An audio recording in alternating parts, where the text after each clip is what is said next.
World of Warcraft is full of legendary weapons, powerful armor, and game-changing trinkets, but scattered throughout Azeroth are items so weird, so useless, or so broken that they make you question what the developers were thinking. Today I'm breaking down the 10 strangest items from classic WoW, from pure joke items to accidentally overpowered trash that nobody talks about. So starting with the ultimate troll, the penetrating axe. Somewhere in the Badlands there's a quest that rewards you with a weapon called the penetrating axe. And before you roll your eyes at the obvious joke, hear me out. This isn't just a reference, it's a masterclass in developer trolling.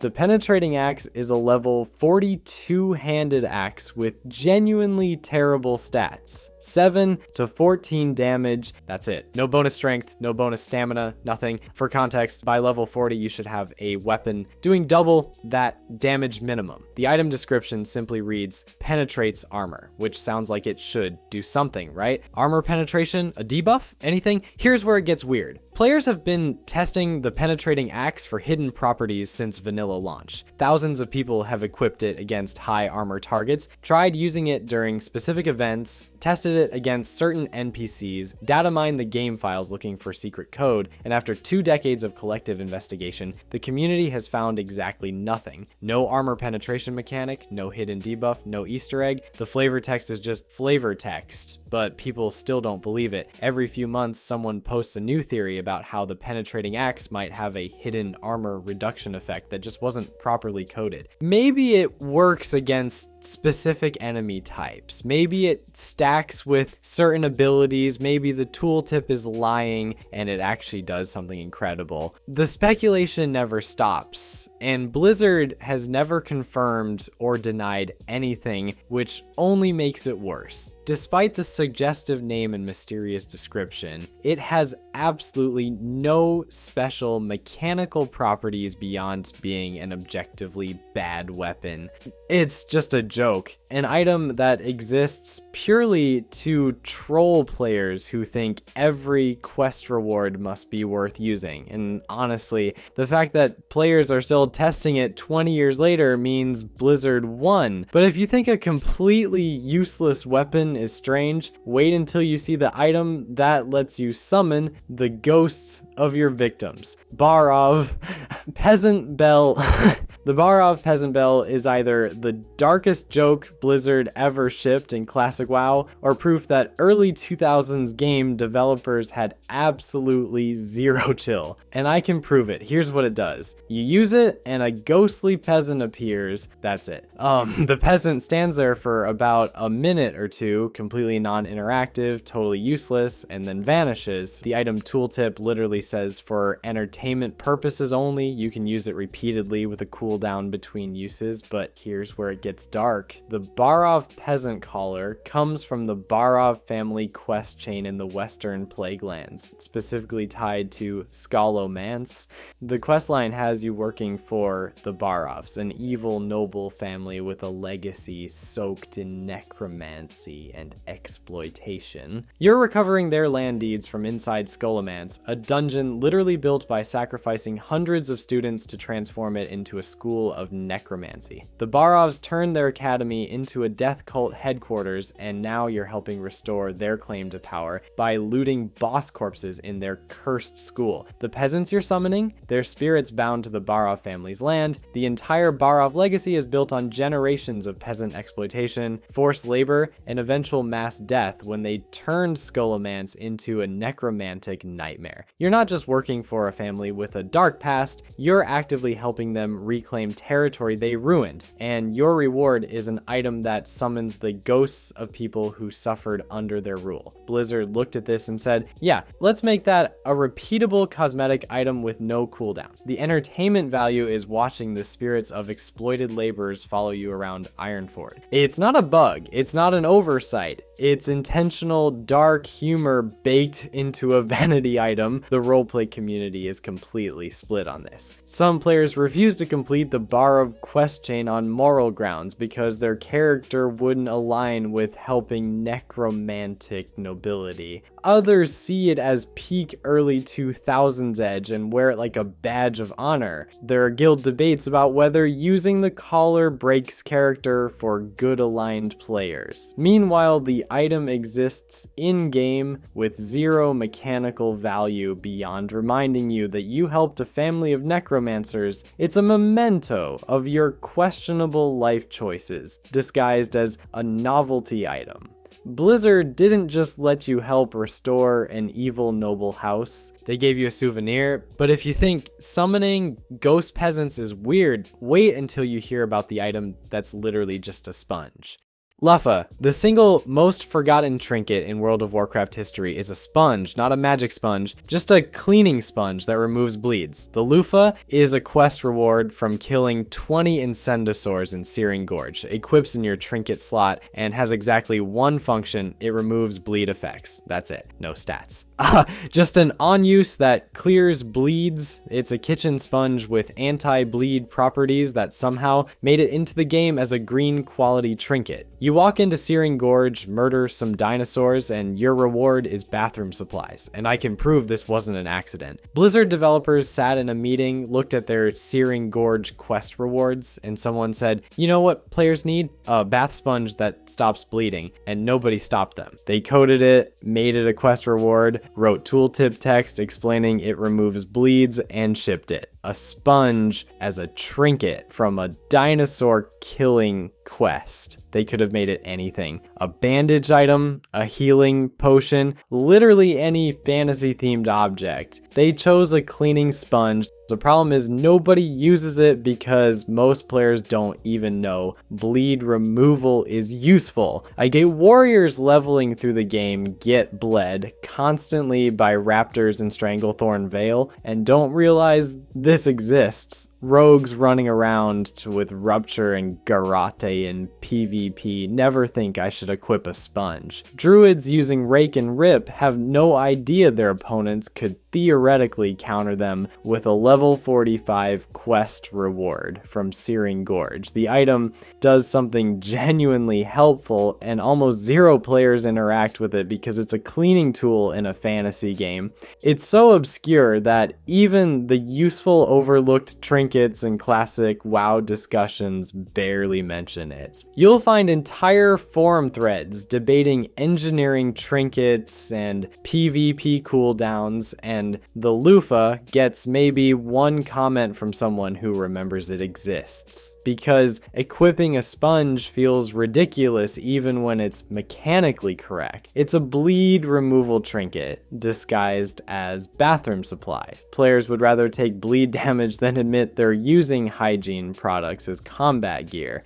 Some players theorize it's a developer joke about how literal WoW's item descriptions can be. Blizzard needed a bleed cleanse item, looked at what sponges do in real life, and just made that the tooltip. Others think it's leftover from early development when item design was less serious, and nobody was taking quest rewards that seriously. Either way, the loofah exists purely because someone thought, what if we added a sponge that removes bleeds and nobody asked? But will anyone actually use that? But at least the loofah does something, even if nobody equips it. The next item actually does something, and what it does makes absolutely no sense. Nifty stopwatch. Holland, imagine crafting an item that requires engineering 150 multiple rare materials and a lengthy quest chain only to create something that gets replaced by a level 40 dungeon drop within hours. That's the nifty stopwatch. This is a gnomish crafted trinket you get from a level 35 quest chain in the Badlands. It has exactly one function.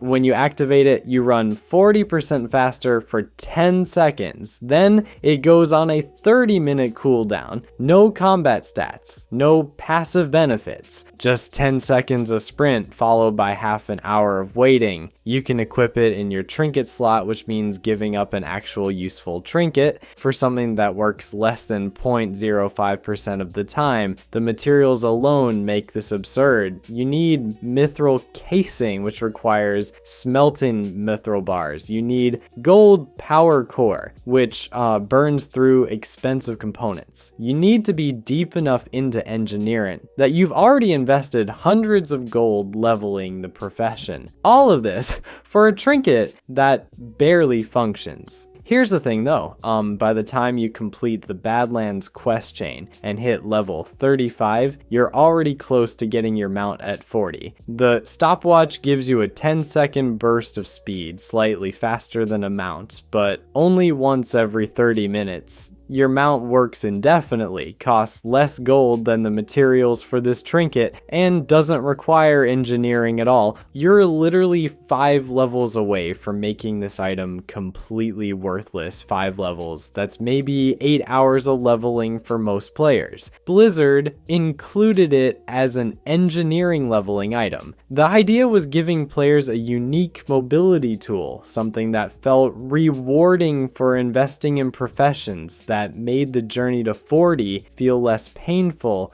which is adorable. They genuinely thought 10 seconds of sprint on a 30-minute timer would feel valuable when mounts existed. 5 levels later, like, the math doesn't even work. If you're running somewhere that takes 5 minutes, the stopwatch saves you maybe 3 seconds total. Your mount saves you 2.5 minutes. Some players argue the stopwatch demonstrates peak Blizzard optimism. Developers creating profession rewards with good intentions, completely unaware that the timing and utility made it obsolete before players even finish the quest chain. Others see it as evidence that engineering perks were designed without considering how quickly players would outlevel them. Both groups are right. Either way, the nifty stopwatch exists as a monument to a specific type of item design, the brief window where Blizzard thought mobility trinkets with massive cooldowns seemed like reasonable engineering rewards before everyone realized mounts made them pointless, before speed boosting enchants became standard. When a trinket that lets you run fast for 10 seconds every 30 minutes seemed worth the materials. It's neither here nor there, but at least the stopwatch was trying to be helpful. Unlike the next item, which exists purely to confuse you, Lincoln's Boomerang.Blizzard included dozens of pop culture references and classic WoW, but Lincoln's Boomerang might be the most legally careful joke they ever wrote. It's a throwable weapon you get from the Ongoro Crater quest line, specifically the quest called It's Dangerous to Go Alone. The damage is nothing special, around 15 to 22 per throw. The cooldown is short enough to spam it, and mechanically it does absolutely nothing that a normal weapon doesn't do better. No special proc, no unique ability, just a stick that comes back when you throw it. But here's the thing, like, it's not about the stats, it's about the name Lincoln, not Link. Lincoln. That extra N is Blizzard's entire legal defense against Nintendo's lawyers. Like, they took one of gaming's most iconic characters, gave him a boomerang because of course they did, and added 2 letters to create plausible deniability. The joke is that everyone immediately knows it's a Zelda reference anyway. The quest name doesn't even try to hide it. Players who've never touched a Zelda game in their lives still recognize what this is.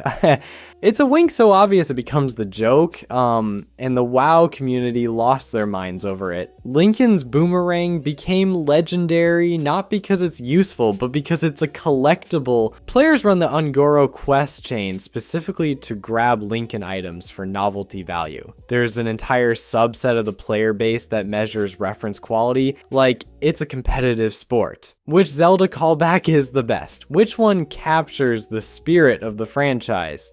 Lincoln's Boomerang advocates argue the name pun alone makes it superior to every other Easter egg in the game. The meta humor runs deeper than the reference itself. Blizzard didn't just make a Link item. They made a Link item that acknowledges it's a Link item while pretending it isn't. They embedded a legal loophole control into a joke weapon, and then they made it a quest reward. So thousands of players would deliberately seek it out despite it being mechanically mediocre. That's 3 layers of self-aware comedy stacked into a single throwable stick. It shows up in multiple quest chains. It serves no required function in any of them. You could ignore it completely and lose nothing. But players don't ignore it. They collect it, they keep it in their banks, they show it off, they transmog other weapons to look like it in later expansions just to keep the gag alive, because some items aren't about power, they're about being in on the joke. They're about walking into Ironforge with a boomerang and knowing that half the people who inspect you will immediately get the reference. But if you think a Zelda reference weapon is niche, wait until you see the item that's so situationally useful it only matters in approximately 3 zones in the entire game.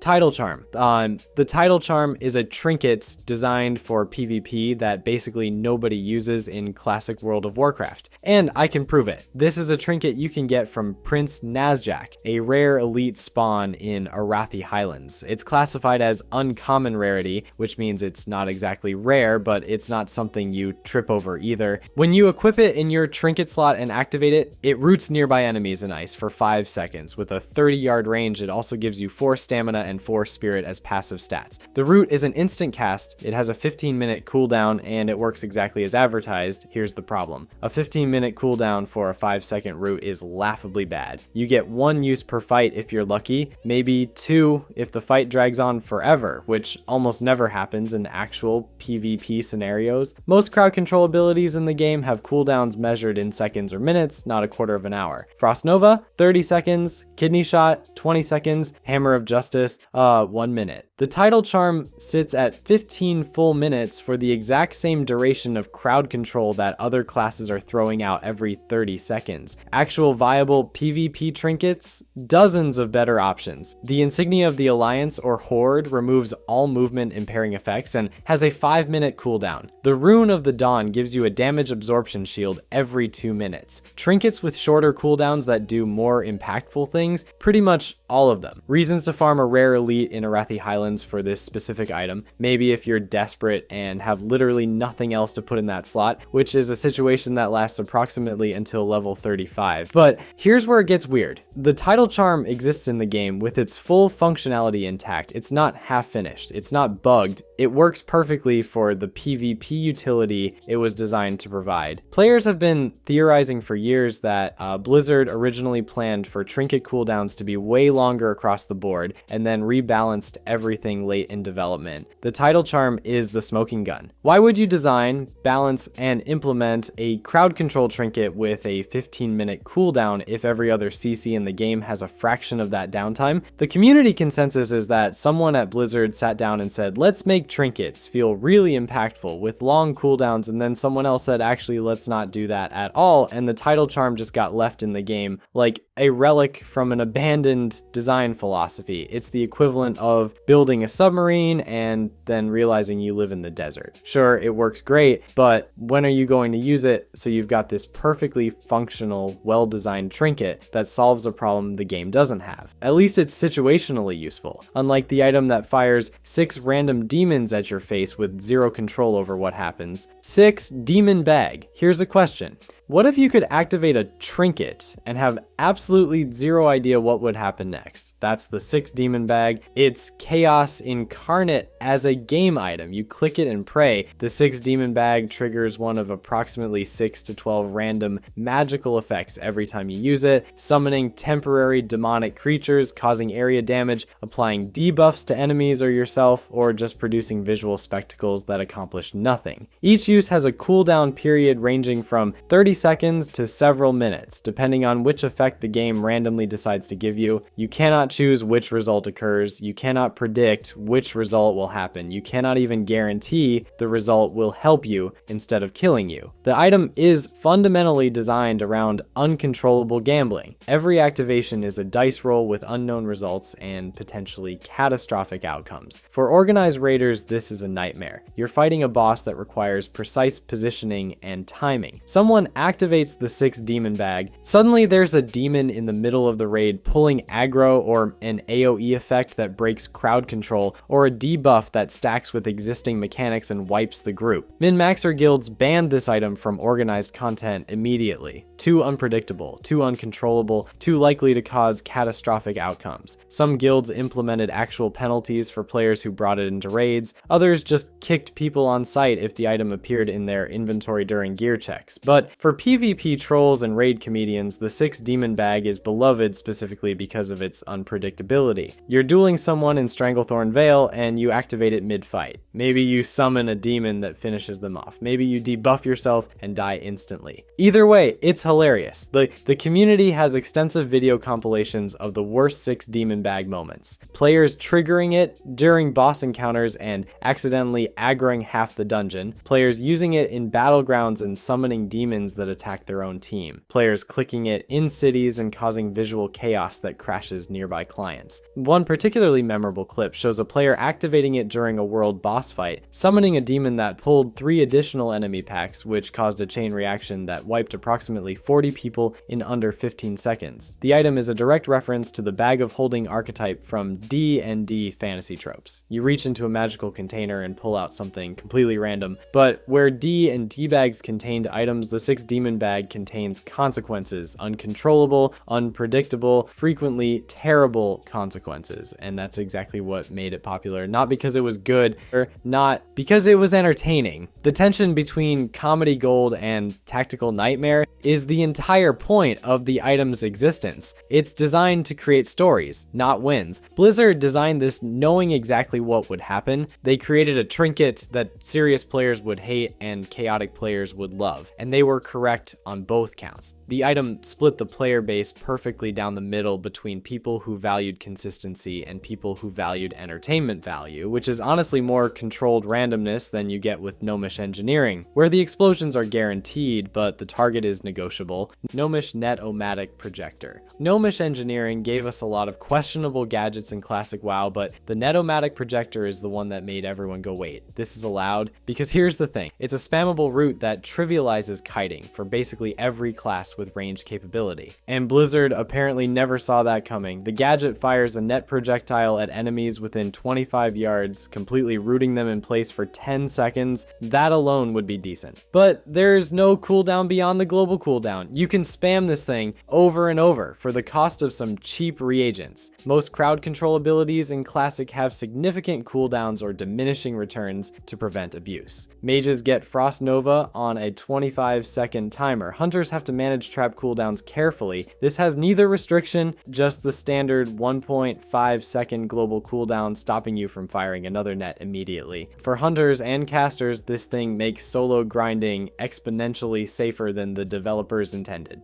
Drop a net, fire ranged attacks, drop another net before the first one expires. The mob never reaches you, ever. Warriors and rogues, who normally eat damage while closing gaps, praise it as a quality of life lifesaver. Suddenly, melee classes can kite like mages, which breaks the fundamental class design philosophy of vanilla WoW. The entire balance structure assumes warriors charge in and tank damage. Rogues get hit while approaching, that's the trade-off for their burst potential. The Net-O-Matic removes that trade-off entirely. It works on most humanoid and beast enemies, though some boss-level creatures resist it. That's where things get complicated in group content. Certain dungeon and raid encounters are balanced around the assumption that enemies can actually reach the group if you can repeatedly lock them down. Positioning and movement mechanics become significantly easier. Players absolutely abuse this in 5-man content and open-world elite grinding. Strat-home runs became easier, Skullman's pulls got safer. Any situation requiring careful spacing turned into a joke. The debate about Gnomish engineering gadgets centers on whether Blizzard balanced them, assuming only Gnomish engineers would use them extensively. If that's true, they wildly underestimated how many players would commit to the specialization just for access to this one item. You have to choose Gnomish engineering specifically to craft and use the Net-O-Matic. goblin engineers are locked out entirely. But that barrier didn't stop the gadget from becoming widespread. Gnomish engineering became the dominant choice for PvE-focused engineers almost purely because of this thing. Entire guilds coordinated engineering specializations around gadget access. What makes this gadget particularly ridiculous is that it costs almost nothing to maintain. Potions and consumables at least drain gold over time, creating economic balance. The Netomatic uses negligible reagents. You can carry hundreds of charges for pocket change. There's no meaningful cost-benefit analysis. It's just cheap, spammable, broken crowd control that only gnomish engineers can access. A stack of mithril casings and some spider silk, that's it. The community remains split. PvE grinders consider it essential for solo content. Min-maxers call it a crutch that prevents learning proper positioning. PvP players are divided between viewing it as legitimate tactical utility versus outright cheese. But nobody disputes that it does exactly what it says on the box, which is more than we can say for some items that claim to be sticky. Really sticky glue. Really sticky glue sounds like something you'd find in a kindergarten supply closet, but it's actually one of the most underrated limited use items in classic WoW PvP. Before you dismiss this as another throwaway quest reward, understand that this stack of 10 consumables from a low-level horde quest can completely immobilize an enemy player for several seconds, not slow them, root them in place. For the trivial effort of turning in some rats to Master Vornal in Senjin Village, you get a pocket full of instant roots that don't share cooldowns with your actual abilities. No cast time, no mana cost, just point, click, and watch someone's entire escape plan fall apart. Here's what makes it interesting. In a game where entire class identities revolve around mobility, kiting, and positioning, really sticky glue just deletes those mechanics for crucial moments. Hunters rely on maintaining distance, rogues need to control engagement range, mages survive by staying out of melee. Glue says, hold on, let me just root you to the floor real quick. You're fighting a mage who's trying to frost nova and blink away, glue them mid-cast and watch them panic. Hunter trying to kite you in circles, glue them and close the gap before they can concussive shot you again. Rogue attempting hit and run, glue them to the floor and watch them burn cooldowns trying to escape. Warriors used it to prevent flag carriers from crossing that last stretch to the capture point. Druids kept it for peeling enemies off healers when their actual roots were on cooldown. It's the pocket equalizer that gives you 10 free roots to deploy however you want, whenever positioning matters more than damage. The duration wasn't massive, maybe 5 or 6 seconds depending on resistance, but in PvP that's an eternity. That's enough time to close a 30-yard gap, that's enough time to land a full pyroblast cast, that's enough time for your team to collapse on a high-value target who suddenly can't move. The fact that it didn't break on damage made it even more ridiculous. You could glue someone and just keep hitting them. They'd stand there eating attacks, unable to respond, watching their health bar drop while their movement keys did absolutely nothing. The limitation is obvious. You only get 10 charges total from the quest. Once they're gone, they're gone. You can't craft more, you can't buy more, you just have to decide when those 10 roots matter most. Some players hoarded them for world PvP ganks, others burned through the stack in a single Warsong Gulch match when the situation demanded it. The scarcity made each use a tactical decision. Do you waste a charge on this random fight or save it for when you actually need a clutch root? PvE players occasionally kept a few for emergency ad control, but the real value was always PvP. The philosophical question was whether limited consumables like this counted as skill or cheese. You earned the stack through a quest. The game gave you 10 roots. Using them effectively required timing and game sense, but it also meant you had an advantage other players might not have bothered to pick up, and once you knew about it, the quest was trivially easy to complete on any horde character. A bottle of craft store adhesive that gave you 10 chances to completely shut down someone's movement in fights where positioning is everything. But if you think instant roots cause problems, wait until you hear about the healing item that made solo players functionally unkillable, Firbolg Medicine Pouch. Here's where we get to the item that fundamentally broke the rules of classic WoW class design. The Firbolg Medicine Pouch is a healing consumable that you can use over and over again with a cooldown between activations. Restores health, scales, with your level or spell power, and here's the kicker. Any class can use it. Warriors, rogues, mages who blew all their mana, hunters who forgot to feed their pets, literally anyone. It's a healing button for classes that were never supposed to have one. Blizzard spent years balancing the game around the concept that certain classes trade survivability for damage output, and this one item just throws that entire framework out the window, and I can prove this thing changes how the game plays. Warriors soloing elite mobs suddenly have a way to sustain through damage without bandages or health potions cluttering their bags. Rogues grinding in contested zones can heal between fights without eating for 30 seconds and getting ganked. Warlocks who life taps too aggressively can stabilize without burning a health stone. It's not a massive instant heal, it's not going to save you from a raid boss, but for solo content, it's a legitimate survival tool that removes one of the core class balance restrictions Blizzard designed into the game.